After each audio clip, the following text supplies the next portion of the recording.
It's Nigeria is a funny place that every week they will, find something to kind of keep the people busy and get to the point. Now, look at it this way.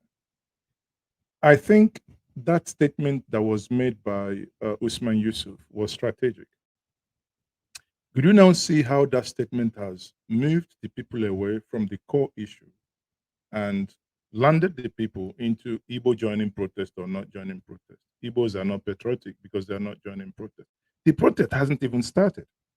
That is akin to the adage of an old woman who wants to buy a dog, and the children are already arguing what to name the dog. And in the woman getting angry of a name suggested by a daughter, beat the one of the child to death for a dog that is not yet bought. So the protest hasn't even started. But the argument and division is now who is joining and who is not joining. My final analysis, and this is what I believe in, quote me on this. When the real protest starts, there will be no Igbo, there will be no Yoruba, there will be no Hausa.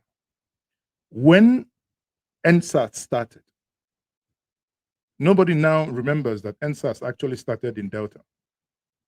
Nobody remembers that. Where it started will become irrelevant. It's just that, this is the rehearsal state.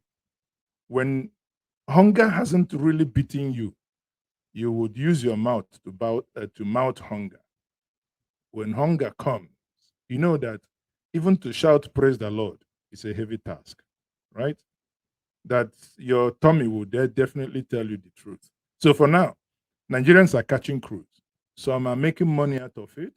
You know, you can wake up. I mean, if people like Rudolf, who had a dormant domiciliary account and probably had a couple of thousands of dollars in it, Rudolph wakes up one day and discovers, hey, I'm a millionaire in Naira. Eh? So if you're people like him, you'll be very happy. And I know that the people of Nobi will also be happy. But in in the in the final analysis of it, brother, I think let's not take Nigerian matter too seriously, honestly. And that would be my candid advice to my brothers in the diaspora. If you read certain things, I mean, Rudolph was last year. Rudolph was here, and he moved around, and he didn't die, and he wasn't kidnapped, and nobody shot him. But before he came, he thought that he wouldn't even get to Afonobi before some hefty men would surround him and remove the $3 he came with. But here, he came. Nobody cares. Nobody. They would suddenly discover that Rudolph Napalm said. Nobody cares. So at the end of the day, people are catching cruise. People are creating content just at the back of that. But I think the greater point here is that the, if you ask me, I think there is a clear-cut strategy to distract Nigerians from this. Example is, recall now, yes, the current Labour chairman Ajero is from Imo State, right? He is Igbo. But never in the history of this nation did we care where a person came from.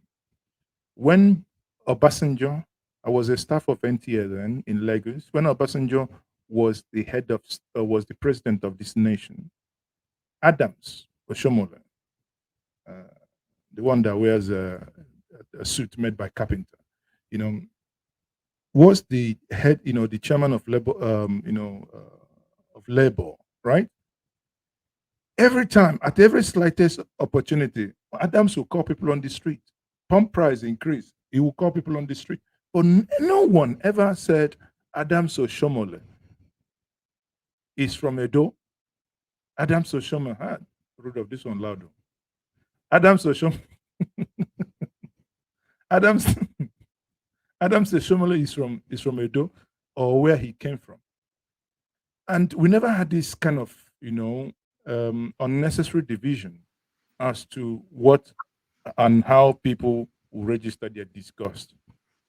But suddenly, before labor even calls for a mass action, you will see a generality of the people, certain section of the country, begin to ethnicize a labor union, as if Ajero lived today and a Yoruba person, a Bini person, or a Fulani person, or an Hausa person, a Gwari, Nupe, or Anna. I don't know. If that individual becomes the head of the labor union, would we continue in the same narrative and trajectory? I think Nigerians need to really sit back and think deeper as to what these characters push in our faces. Most times we run with it without really giving it a deeper look and a deeper thought.